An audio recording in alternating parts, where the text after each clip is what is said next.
नमस्कार साथियों, स्वागत है आप सभी का अंकित इंस्पायर्स इंडिया पर। मैं हूं अंकित अवस्थी। भारत के विषय में आपको एक बात बहुत अच्छे से पता होगी कि पाकिस्तान ने भारत को तोड़ने की कई बार योजनाएं बनाई हैं। हाल ही में तो आप और हम बांग्लादेश के बहाने नॉर्थ ईस्ट को भारत से अलग करने की उनकी योजनाओं को आए दिन सुनते रहते हैं। लेकिन आपको क्या पता है कि जब भारत ने पाकिस्तान को पूरी तरह से कश्मीर से खेर खदेड़ दिया था और बांग्लादेश को उससे अलग कर दिया था, उस समय पाकिस्तान ने भारत से पंजाब को अलग कराने की मुहिम छेड़ी थी। पंजाब में खालसा को ध्यान में रखते हुए खालिस्तान के नाम से उसने एक जगह का प्रस्ताव पंजाब के अंदर कुछ सेपरेटिस्ट, कुछ अलगाववादी लोगों के जहन में भरा और ऐसा करके खालिस्तान की मांग को एक प्रोपेगेंडा बनाया गया। हालांकि भारत ने इस मांग को किसी प्रकार से उठने ही नहीं दिया, या कहिए कि ऐसा कोई स्थान था ही नहीं, क्योंकि सिख भाई बहन भारत में उतने ही अपने हैं जितने समस्त भारतीय। लेकिन कहीं ना कहीं कुछ सेपरेटिस्ट जो भारत से निकलकर कनाडा बस गए थे, उन्होंने वहां रहकर इंटरनेशनल मीडिया का ध्यान इस बात पर खींचा कि पंजाब को अगर अलग करा दिया जाए खालिस्तान के नाम से, खालिस्तान बनाकर, तो कैसा रहेगा। अमेरिका क्या पाकिस्तान को वाकई में उसका बदला पूरा होता हुआ दिखेगा। कनाडा कहीं ना कहीं जस्टिन ट्रूडो के नेतृत्व में इसे होता देख रहा था। जस्टिन ट्रूडो ने कनाडा के अंदर फ्रीडम ऑफ स्पीच के नाम पर ऐसे बहुत से प्रदर्शनकारियों को जगह दी जो भारत के पंजाब को अलग करके खालिस्तान बनाने की मांग कर रहे थे। और जब जब भारत ने इस पर प्रतिक्रिया दी, तब तब कनाडा ने इस बात को freedom of expression and speech कहकर अपने आप को ज्यादा ही डेमोक्रेटिक दिखाने का प्रयास किया। भारत के तमाम प्रयास विफल रहे। जस्टिन ट्रूडो ने इसे भारत को टीज करने का तरीका मान लिया था। और ऐसा बहुत बार आपने सुना और देखा होगा। भारत की एम्बेसी के बाहर भारतीय जो रह रहे हैं, उनके खिलाफ कुछ अलगाववादी एक सेट एजेंडा के तहत प्रदर्शन करते हुए दिखाई दिए। यह समय निकला ही था, लेकिन जैसी करनी वैसी भरनी, या फिर उल्टा कहिए, अगर आप पेड़ बबूल का बोएंगे तो आम कहां से खाएंगे। आज कुछ ऐसे ही हाल पनौतियों के माध्यम से कनाडा को देखने को मिले हैं। पनौती नंबर एक, जिसको आप और हमने आजकल पहचान रखा है, लेकिन यह भी कम नहीं है। जब से ये दोनों दुनिया पर सक्रिय हुए हैं, दुनिया में कहीं ना कहीं किसी पर कब्जे की खबर सुनने को मिलती है या युद्ध की खबर सुनने को मिलती है। इसी क्रोनोलॉजी में हाल ही में जब से ट्रंप एक्टिवेट हुए हैं, कनाडा के दिन उल्टे हो गए हैं। कनाडा जो दूसरे देशों में इंटरफेयर करता था, आज वो अपने ही यहां पर होता हुआ इंटरफेरेंस देख रहा है। हम ना तो भारत के इंटरफेरेंस को जो कनाडा में बैठकर हो रहा था उसको कभी अप्रिशिएट करते थे, और ना ही जो अमेरिका अब कनाडा में कर रहा है हम उसे भी अप्रिशिएट नहीं करते। हर देश संप्रभुता के साथ जब चल रहा होता है तो उस देश की अपनी तरीके होते हैं, अपना राष्ट्रवाद होता है। अमेरिका भी जो अब कर रहा है वो भी किसी तरह से प्रशंसनीय नहीं है। लेकिन हाँ, आजकल कनाडा में क्या चल रहा है जिसे देखकर एक बार का सुकून ये जरूर मिलता है कि तुम जैसा करे थे वैसा ही पा रहे हो। क्योंकि ट्रूडो की पार्टी से ही फिलहाल प्रधानमंत्री मार्क कार्नी हैं जो कनाडा को लीड कर रहे हैं, और उन्हें इन दिनों जिस समस्या का सामना करना पड़ रहा है वो है कनाडा से ही एक राज्य के अलग होने की मांग का। कनाडा से एक राज्य जिसका नाम है अल्बर्टा, वो अब सेपरेट होना चाहता है। सवाल पूछेंगे, क्या खालिस्तानी अपने लिए अलग राज्य की मांग कर रहे हैं? अभी तो नहीं, भविष्य में जरूर करेंगे। लेकिन फिलहाल के लिए एक राज्य है जिसका नाम अल्बर्टा है, वो रेफरेंडम की मांग कर रहा है कि हमें कनाडा के साथ रहना है या आजाद होना है। ऐसे में अमेरिका का क्या योगदान है, अमेरिका की क्या गुप्त योजना है, उसे केवल इस हिंट से समझ जाइए कि अमेरिकी विदेश मंत्रालय के जो लोग हैं वो लगातार संपर्क में हैं उन अलगाववादियों के, उन सेपरेटिस्ट के जो कनाडा से अल्बर्टा को अलग अलग करना चाहते हैं। लगातार 3 बार होने से, मीटिंग होने से, मार्क कार्नी को बाहर आकर कल ये कहना पड़ा कि अमेरिका कनाडा की संप्रभुता के साथ छेड़खानी नहीं करेगा। ऐसा हमारा विश्वास है और ऐसा ही हो हम ये चाहते हैं। लेकिन वहीं दूसरी ओर कनाडा अमेरिका के साथ अपना गुस्सा जाहिर कर रहा है। ऐसा करते हुए अमेरिका के कुछ विमान बनाने वाली कंपनियों के लाइसेंस रद्द कर दिए गए। वहीं बदले में अमेरिका ने कैनेडियन फाइटर जेट्स के, कैनेडियन हवाई जहाजों के लाइसेंस रद्द कर दिए, उड़ने से इनकार कर दिया। और यह बात आगे बढ़ते हुए पहुंचती है तो मार्क कार्नी F-35 खरीदने पर रिव्यू डाल देते हैं कि जो 88 F-35 कभी हमें खरीदने का आपसे 2 साल पहले डील किया था, मुझे लगता है कि उसका रिव्यू करने का समय आ गया है, लेने भी चाहिए या नहीं। बहुत कुछ खिंच रहा है अमेरिका और कनाडा के बीच, लेकिन उसकी शुरुआत आपको अल्बर्टा से होता हुआ मैं आपको दिखा रहा हूं। आप सभी जानते हैं कि अमेरिका कनाडा को चाहता है कि यह हमारा 51वां राज्य बने ताकि अमेरिका सुरक्षित हो जाए, और ग्रीनलैंड की चाहत बीच में जो आई थी वो कनाडा को बाईपास करते हुए ही आई थी। कनाडा और अमेरिका दोनों मिलकर के एक अपने आप में डिफेंस सिस्टम चलाते हैं जिसे नोराड कहा जाता है। उसे भी आज के सेशन में हम डिस्कस करेंगे। उसको भी ट्रंप ने अब धमकी दे दी है। चर्चा है लेकिन सबसे पहले अल्बर्टा से। साथियों, अल्बर्टा जिसको लेकर के कार्नी अमेरिका से रिक्वेस्ट कर रहे हैं। कार्नी हाल ही में अपने देश को बचाने के लिए चाइना की तरफ झुकते हुए दिखाई दिए थे, जिनमें उन्होंने ये कहा था कि हम चाइना के साथ बड़ी ट्रेड डील करने जा रहे हैं। अमेरिका ने कार्नी को धमकाते हुए ऐसा ना करने के बारे में भी समझाया था कि ये मत करो, अदरवाइज तुम्हारे साथ मैं दिक्कतें खड़ी कर दूंगा। दिक्कतों को अब एक एक करके थोड़ा सा समझते हुए अल्बर्टा पर चलते हैं। देखिए, जब आप अमेरिका की बात करते हैं तो अमेरिका में 50 राज्य हैं। भारत में जैसे 28 राज्य और 8 यूनियन टेरिटरी हैं, बिल्कुल वैसे ही कनाडा के अंदर भी 10 राज्य हैं और 3 यूटीज हैं जिन्हें टेरिटरी के नाम से रिकॉग्नाइज किया जाता है। उनमें से एक टेरिटरी है जिसका नाम है अल्बर्टा। इसे मैं अगर अमेरिका के 50 राज्यों के साथ लगता हुआ दिखाऊं तो ये रहा कनाडा, और कनाडा के अंदर यहां पर आपको दिखाई देता है अल्बर्टा राज्य। ये रहा अल्बर्टा जो है, ये कनाडा का सबसे ज्यादा तेल प्रोड्यूस करने वाला राज्य है। कनाडा का 85% तेल यहीं से निकाला जाता है, और यहां से निकला हुआ तेल अमेरिका के इन तटवर्ती राज्यों को बेचा जाता है। अमेरिका को कनाडा जो तेल एक्सपोर्ट करता है उसमें से 75% एक्सपोर्ट इस केवल अल्बर्टा से होता है। अल्बर्टा कनाडा का सबसे अमीर राज्यों में से एक है, जो सबसे ज्यादा राजस्व अर्जित करता है। मात्र 50 लाख की आबादी रखता है, लेकिन अमेरिका का पड़ोसी है, और ऐसे में डिमांड करता है कि जब हम इतना कमाते हैं तो हम आपके साथ क्यों रहें। ये यहाँ के 10 राज्यों के नाम हैं जो तस्वीरों में हमने मैप के माध्यम से आपको दिखा दिए हैं। अल्बर्टा बेहद खूबसूरत जगह है, हिल स्टेशंस के साथ लगभग 600 से अधिक यहाँ पर छोटी और बड़ी झीलें बताई जाती हैं। पूरी तरह बहुत ही खूबसूरत वादियों में बसा हुआ एक शहर है जिसकी राजधानी एडमंटन है, और यहां पर जीडीपी के हिसाब से बात करें तो ये कनाडा का थर्ड सबसे रिच प्रोविंस कंसीडर किया जाता है। यहां पर 459 बिलियन डॉलर की जीडीपी है, जो कि बांग्लादेश इटसेल्फ से बड़ी है। मतलब जहां एक और करोड़ों की आबादी कंप्लीट मिलकर के जो जीडीपी प्रोड्यूस करती है, वो यहां के 50 लाख लोग पैदा करते हैं। कनाडा शुरुआत में जो अल्बर्टा है उसका इतिहास वही है कि यहां पर भी यूरोपियन आक्रांताओं ने आकर बसावट की थी, और ये पूरी तरह से तब से यूरोपियंस के अधीन चला आ रहा है। लेकिन वर्तमान के अंदर अगर हम बात करें तो ये अल्बर्टा सुर्खियों में क्यों है? सुर्खियों में इसलिए है क्योंकि ट्रंप ने कार्नी को तोड़ने के लिए अल्बर्टा तोड़ने की प्लानिंग कर ली है। खबर कहां से आती है? फाइनेंशियल टाइम्स के अंदर एक खबर बाहर आती है जिसमें पता चलता है कि अमेरिकी विदेश विभाग के जो अधिकारी हैं वो पिछले अप्रैल से लेकर अब तक 3 बार ऐसे नेताओं से मिल चुके हैं जो अल्बर्टा को तोड़ना चाहते हैं। अल्बर्टा प्रॉस्पेरिटी प्रोजेक्ट के नाम से यह ग्रुप अल्बर्टा की आजादी की मांग करता है, और अमेरिका के वित्त विभाग से 500 बिलियन डॉलर का क्रेडिट लाइन मांगता है कि साहब आप हमें 500 बिलियन डॉलर दे दो, अल्बर्टा तो हम कल तोड़ देंगे। मतलब यह बात, खुफिया जानकारी फाइनेंशियल टाइम्स ने बाहर निकाल दी कल। और जब यह खबर बाहर निकल कर आई तो यह खबर, मतलब परसों शाम को यह खबर बाहर आई, जैसे यह खबर बाहर निकल कर आई, इससे कनाडा और अमेरिका के बीच में रार और बढ़ गई।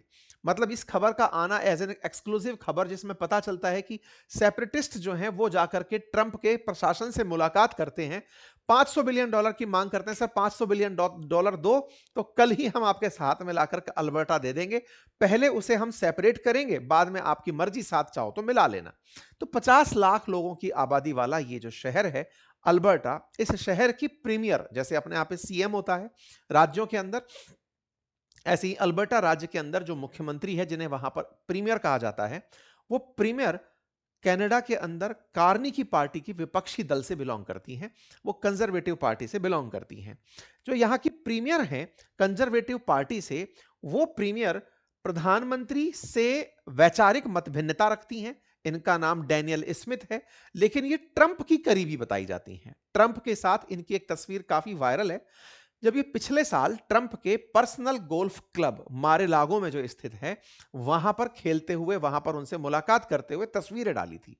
उसके बाद भी इनकी मुलाकात इनसे बनती रही। कुछ तस्वीरें और भी हैं जिसमें इस अल्बर्टा की प्रीमियर की तस्वीरें ट्रंप के साथ देखी गई हैं। माना जाता है कि ये ट्रंप की करीबी हैं। तो सवाल बनता है, तो क्या यहां की खुद प्रीमियर ये चाहती हैं क्या कि वो अपने देश में से अल्बर्टा को तोड़कर अलग कर दें? बड़ा ही स्मार्ट आंसर है। आंसर ये है, ये खुद से ये नहीं कहती कि मैं अल्बर्टा को अलग करना चाहती हूं। ये कहती हैं कि रेफरेंडम कराने में क्या जाता है। मतलब ये बिल्कुल वैसी वाली बात है कि साहब मैं तो नहीं चाहता कि इसे अलग कराया जाए, लेकिन जनमत संग्रह करा लो, जनता क्या चाहती है, 50 लाख की आबादी चाहती क्या है।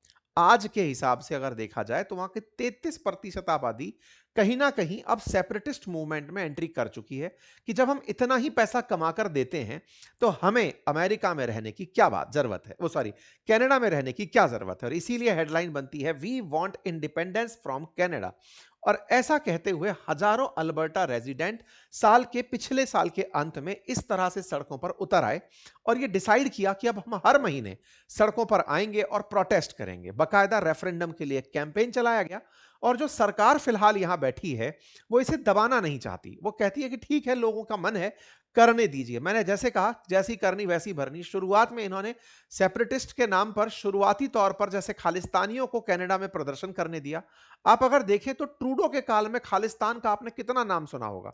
जब से ट्रूडो गए हैं और ट्रंप अमेरिका में आए हैं, बाइडेन जब से हटे हैं, खालिस्तान का आपको कोई मेजर प्रोटेस्ट सुनने में नहीं मिलता, क्योंकि वो ट्रूडो के प्रभाव से हो रहा था। ट्रूडो जानबूझकर उन्हें उकसाते थे कि हां, इस तरह से भारत को हम कैसे टीज कर सकें, क्योंकि ट्रूडो की पर्सनल खुन्नस भारत से बन गई थी जब उनकी यहां पर बेइज्जती हुई थी और दुनिया में उनको जिस तरह से ट्रोल किया जा रहा था, वो उसको अपनी इज्जत से लेकर, पर्सनल रेस्पेक्ट से लेकर चल रहे थे, जो भारत के लिए ठीक नहीं था। खैर, ट्रूडो गए, उन्हीं की पार्टी से नए प्रधानमंत्री कार्नी आए, लेकिन उनके कार्यकाल में ऐसी कोई घटना नहीं हुई। लेकिन जिस तरह से वो दिखा गए कि नहीं, फ्रीडम ऑफ एक्सप्रेशन सबको है, तो अल्बर्टा के लोग निकल कर आ गए कि ये तो हमारे पास भी है। तो ये देखिए, अभी परसों के दिन ही हजारों कैलगरी स्टैम्पेड पार्क के अंदर अल्बर्टा समर्थक एकत्रित हुए, जिन्होंने कहा कि हम तो अलग राज्य चाहते हैं, अलग स्वतंत्र देश चाहते हैं। और अगर ऐसे में आप लोगों को लगता है कि कोई केस लड़ा जा सकता है इस बात के लिए, तो आइए हम अपना आर्ग्यूमेंट करने को तैयार हैं। ऐसे तमाम पोस्ट वायरल है जिसमें यह दिखाया जा रहा है कि अल्बर्टा 250 बिलियन से ज्यादा कमा करके हमेशा कनाडा को देता है और बाकी राज्य कनाडा के पूरे रिसोर्सेज में से कमा कमा के खाते हैं। जब हम इतना कमाते हैं तो हम अपना हिस्सा कनाडा को क्यों दें? वास्तविकता में सेपरेट होने का ये कोई तरीका नहीं है। हालांकि इस तरह से उन्हें उकसाया जा रहा है, ये बताते हुए कि आप इतना धन दौलत पैदा करते हैं तो आपको इनके साथ रहने की क्या जरूरत है। ट्रंप की नसीहत के आधार पर यहां पर मागा का नाम बदल गया है। यहां पर मागा, मेक अमेरिका ग्रेट अगेन की जगह मेक अल्बर्टा ग्रेट अगेन के नाम से दुनिया प्रदर्शन कर रही है। कुल मिलाकर कनाडा से अब आजादी चाहने वाले ये लोग अल्बर्टा को ट्रंप के हाथ में सौंपकर खुशहाली चाहते हैं। यही कारण है कि पोल के रिजल्ट बताते हैं कि ये अपने लिए कनाडा में भी ट्रंप को पसंद करते हैं, कार्नी को नहीं।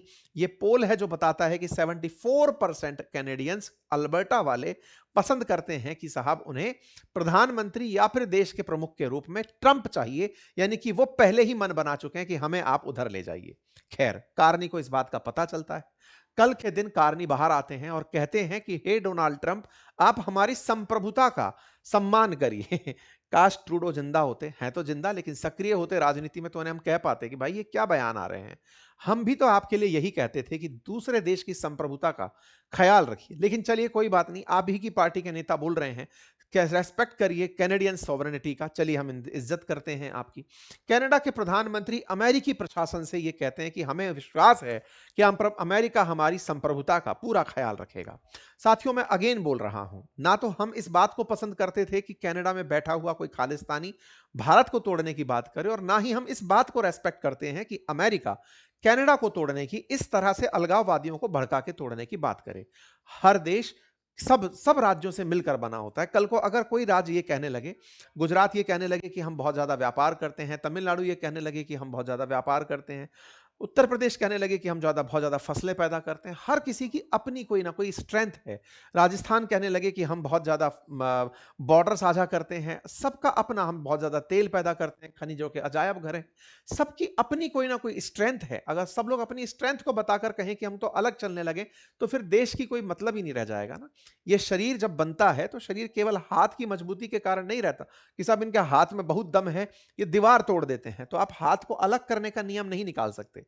पूरे शरीर का हिस्सा है, तब जाकर हाथ काम करता है। बस यही सेपरेटिस्ट लोगों को समझ में आना चाहिए कि पूरा देश जब कोई बनता है तो सबका संयुक्त प्रभाव होता है, तब वो प्रभावशाली राष्ट्र बनता है। खैर, फिलहाल के लिए हमें खुशी सिर्फ इस बात की है कि इन्हें बहुत जल्दी ये लेसन मिल गया। अब ये ज्ञान देते हुए दिखाई दे रहे हैं। इन्होंने बकायदा वहां के प्रीमियर को बुलाकर पूछा कि भैया सुनो, क्या चाहती हो? सेपरेटिस्ट लोगों को क्यों उकसा रही हो? बोले साहब मैं उकसा नहीं रही, मैं तो पूरी तरह से कनाडा की हूं, लेकिन रेफरेंडम के पक्ष में, अपन तो स्वतंत्र संप्रभु राष्ट्र हैं। अगर कोई जनमत संग्रह कराना चाहता है, जानना चाहता है कि जनता क्या चाहती है, तो करा ले।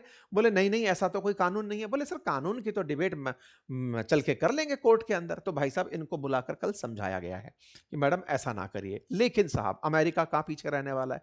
अमेरिकी राजदूत भी पीछे पीछे चले आते हैं मैडम से मिलने के लिए कि मैडम वो आपसे मिलना था। सोचिए कि एक राज्य के प्रीमियर से मिलने के लिए अमेरिकी राजदूत चले आते हैं, क्योंकि उन्हें पता है ना कि इन्हें भर के रखना है कि मैडम करिए। कुल मिलाकर के इन दोनों की जो रार है, अब वो देश तोड़ने के लिए आगे आ रही है। कनाडा को वैसे कंट्रोल नहीं कर पाएंगे तो किसी और तरह से करेंगे। किसी और तरीके में अब आपको एक और कारण देता हूं। अभी क्या हुआ, 2 दिन पहले ट्रंप ने कनाडा को ट्रोल करते हुए कहा कि तुमने हमारे गल्फ स्ट्रीम 500, 600, 700, 800 जो जेट स्ट्रीम्स हैं, इनको सर्टिफाई करने से इनकार कर दिया है।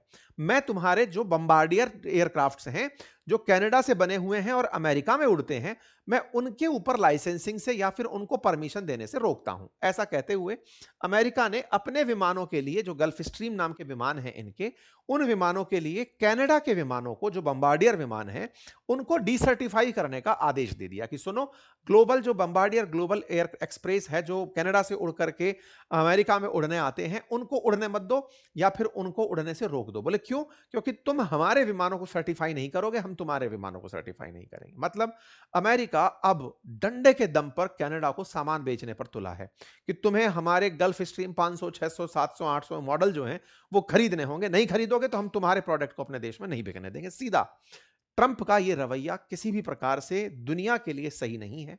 जो कनाडा के साथ वो कर रहे हैं कतई भी सम्मानजनक नहीं है। लेकिन हाँ, दोनों देशों के बीच में इतना स्नेह था, तो उसके परिणाम आप लोगों के सामने आ रहे हैं। खैर, एक्सपर्ट इन सब बातों को लेकर डाउट करते हैं कि ऐसा नहीं है कि अचानक उड़ते किसी फ्लाइट को आप डीसर्टिफाई कर दो, जब तक कि उसने कोई मेजर ग्लिच ना किया हो। लेकिन वो ट्रंप जो अपने यहां से फेडरल रिजर्व के चीफ को हटा दें, तो वो कुछ भी कर सकते हैं। बिल्कुल वैसा ही एक्सपेक्टेड है कि ये हो सकता है कि जो कह रहे हैं वो कर भी दें। इसके पीछे का असल कारण जो है वो ये नहीं है। पीछे का कारण है F-35। वो F-35 जो भारत में कई दिनों तक केरल के अंदर खड़ा रहा, उड़ नहीं पाया खराब होने के चलते, जिसके चलते भारत ने F-35 लेने की मंशा से साफ इनकार कर दिया। वो F-35 2023 में कनाडा ने $14 बिलियन में 88 पीसेस खरीदने का ऑर्डर दे दिया था 23 के अंदर, ट्रूडो की सरकार के समय पर, कि हम $14 बिलियन में 88 F-35 अमेरिका से खरीदेंगे। अमेरिका बड़ा खुश हुआ कि चलो अब हमारे पड़ोस के देश में भी हमारा फाइटर जेट खड़ा होगा, तो हम ज्यादा सुरक्षित होंगे। मार्क कार्नी महाराज आते हैं। मार्क कार्नी अमेरिका के रवैये से परेशान होते हैं और कहते हैं कि सुनिए ना, मैं सोचता हूं कि हम ना ही लें इसे, F-35 की डील को रद्द कर दें। बोले सर जो एडवांस दिया है उसका क्या करोगे? बोले उसमें 12 F-35 आ जाएंगे, बस उतना ले लेंगे। अमेरिका नाराज हो जाता है। अमेरिका कहता है अगर तुम ऐसा करते हो तो north American aerospace defence command, जिसे नॉर्ड कहते हैं, उस नॉर्ड को मैं रद्द कर दूंगा। ट्रंप ने यह धमकाते हुए इन्हें कह दिया कि अगर आपने F-35 लेने से इनकार किया तो नॉर्ड क्या है?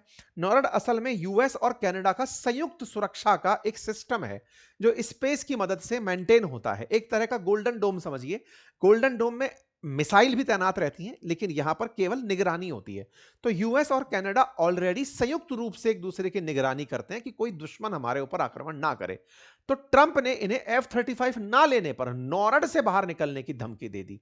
क्योंकि कार्नी ने F-35 लेने से इनकार किया था। कार्नी बोले, मैं F-35 की जगह से इस स्वीडन के बने हुए जो साब ग्रिपन फाइटर जेट हैं, उनके बारे में विचार कर रहा हूं। ट्रंप एकदम तिलमिला जाते हैं।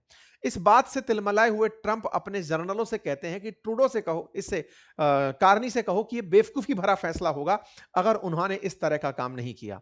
साहब, कार्नी को भला बुरा कहा जाता है कि तुम F-35 नहीं लोगे, इसका मतलब समझते हो? तुम्हारे लिए बहुत बड़ी दिक्कत खड़ी हो जाएगी। कार्नी ने कहा, मैंने बिल्कुल सही जगह जाकर के नस दबा दी है और अमेरिका ने इस बात पर कहा कि अब हमें नॉर्ड में बदलाव करना होगा। कुल मिलाकर के अमेरिका व्यापारी है, उसके व्यापार में आई हुई बाधा ट्रूडो कार्नी की वजह से आती है तो दुख होता है। तो ये इनके खिलाफ क्या कर सकते हैं, वो सारे प्रयास कर रहे हैं। लेकिन मार्क कार्नी ने भी बहुत ही साइलेंट रहते हुए ट्रंप को चुनौती देना शुरू कर दिया है। फिर चाहे गल्फ स्ट्रीम फाइटर जेट्स को खरीदने से मना करना हो, या फिर अपने F-35 को खरीदने से मना करना हो, या फिर चाइना से डील करना शामिल हो, ये सारे प्रयास दिखाते हैं कि ट्रंप को उनके पड़ोस में से ही चैलेंज मिलता जा रहा है। जो भी है, लेकिन पुराने गठबंधन टूट रहे हैं, नए के अवसर बन रहे हैं। फिलहाल के लिए इतना ही। जानकारी पसंद आई हो तो साथियों से साझा करें।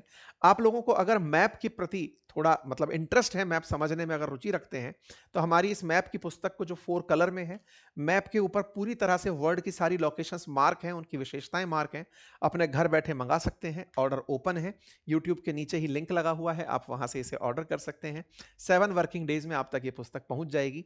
साथ ही साथ अगर आप एप्लीकेशंस के थ्रू कोर्सेज पढ़ना चाहते हैं, तो हमारे एप्लीकेशन अपनी पाठशाला और बातें बाजार की, इन दोनों पर हमने, जैसे बातें बाजार की पर स्टॉक मार्केट के कोर्सेज उपलब्ध हैं, और अपनी पाठशाला पर यूपीएससी और स्टेट पीसीएस फाउंडेशन के, आप उन्हें ज्वाइन कर सकते हैं। बहुत बहुत धन्यवाद।